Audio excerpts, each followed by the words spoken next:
Hello नमस्कार welcome. मी संतुष्टी. खास मंत्र या तुमच्या आवडत्या कार्यक्रमात आज आपण आलेलो आहोत एका वेगळ्याच ठिकाणी.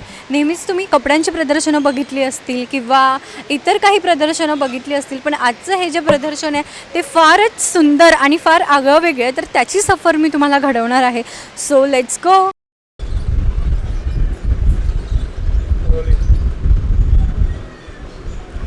झोरोंग एक्झॉटिक पेट शो या प्रदर्शनात आपण आलेलो आहोत आणि इथे विविध जातीचे प्राणी पक्षी इथे असणार आहेत आणि त्यांच्याबरोबर आपण धमाल करणार आहोत. सो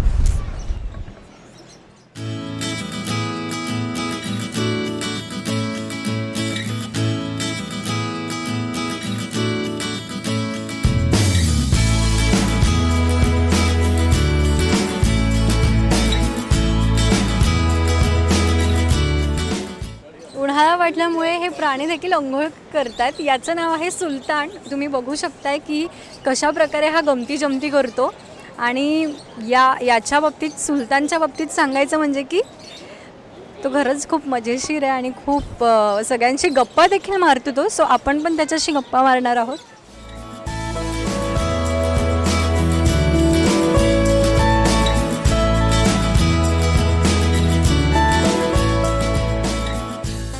पोपट आपण नेहमीच बघतो तो अगदी एकाच रंगाचा म्हणजे हिरव्या रंगाचा जो आपण बघत आलो, जो इंडियामध्ये असतो. पण जो हा पोपट आहे हा मात्र काहीतरी वेगळाच आहे. सप्तरंगी असा हा पोपट आहे, आपण बघू शकतो. या पोपटाचं सायंटिफिक नाव आहे एडा मॅक्यो. त्याची साईज अराऊंड 38 इंच आहे. हा पोपट इंडियामध्ये आलेला आहे तो म्हणजे सेंट्रल आणि साऊथ साईडकडे, साऊथ अमेरिकामध्ये हा आपल्याला जास्त आढळून येतो. 60 वर्ष या पक्षाची ही लाईफ असते. त्यानंतर याचा आवाज हा खूप लाऊड असतो आणि खूप बोलतो हा. म्हणजे आत्ता तो अगदी सॅड याच्यात बसलेला आहे, पण तरी देखील कदाचित त्याचा मूड नसावा, पण तो फार छान गमतीशीर असा आहे. झोपेतून जागा केलेला आहे आपण त्याला आणि फायनली तो जाऊन उठलेला आहे. लव बर्ड्स जे आपण म्हणतो तशी ही पोपटांची जात आपल्याला इथे दिसतीये. एक नर आणि एक मादी असे हे दोघे आहेत. मगाशी जो आपण पोपट पाहिला त्याचंच कदाचित या दोघांनी लग्न केलं असावं आणि हे दोघं एकत्र नांदतायत तिकडे. या पिंजऱ्यामध्ये अडकलेले आहेत हे दोन्हीही पोपट. पण हे दोघेही जरा खूप सॅड असे बसलेले आहेत. आपण जरा त्यांना काही विचारलं तर काही बोलतील का? Hello hello. त्यांचा मूड दिसत नाही आहे. आपण परत एकदा त्यांनाच हे करणार आहोत. तरी पण मी माझे होप सोडणार नाही आहे. सगळ्यांशी गप्पा मारून मी जाणार आहे. So let's try. Hello hello hello. ते घाबरतात आपल्याला बघून. ते आहा आहा आहा. अजून एक जोडी आपल्याला भेटलेली आहेत. निळ्या रंगाचे पोपट, निळ्या आणि पिवळ्या रंगाचे पोपट खरं तर हे दोघेही आहेत. आणि तुम्ही बघू शकता की कशा प्रकारे आय गेस मला वाटतं या दोघांची भांडणं झाली आहेत. कदाचित या दोघांची भांडणं झालेली आहेत असं मला दिसतं आहे, कारण जो नर आहे तो तिकडे आणि जी मादी आहे तिने तोंड फिरवलेलं आहे. डॉन को पकडणं मुश्किल ही नाही नामुमकिन है असं काहीतरी या पाम कॉकटो या पक्षाच्या बाबत मला दिसतंय. सो तुम्हीच बघा की इतका डेंजर आणि इतका रागाने हा बघतोय. म्हणजे एका डॉनपेक्षा याचं काही म्हणजे तशीच काहीतरी याची इमेज आहे. अतिशय शांत, स्वतःच्याच दुनियेत असणारा, आजूबाजूला कोणाचाही कलकलाट नको आहे किंवा कसला त्रास त्याला तुम्ही जर दिलात तर तो फार चिडतो. कॅमेऱ्याकडे तो रागाने बघतोय असं वाटतंय.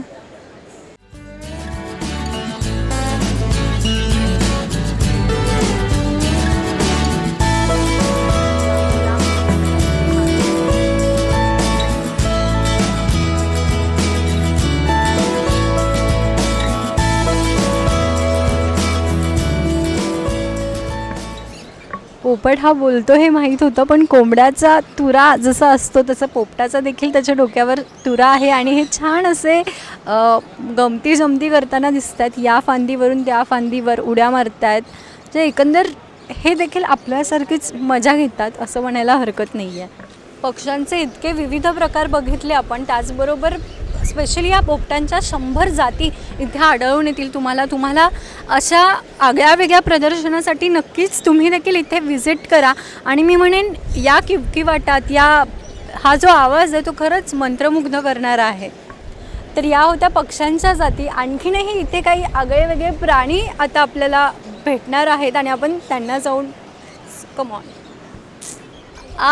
मणिमाऊ सगळ्यात लाडकी आणि त्यातही पर्शियन मांजरीच्या इथे वेगवेगळ्या जाती आपल्याला बघायला मिळतात.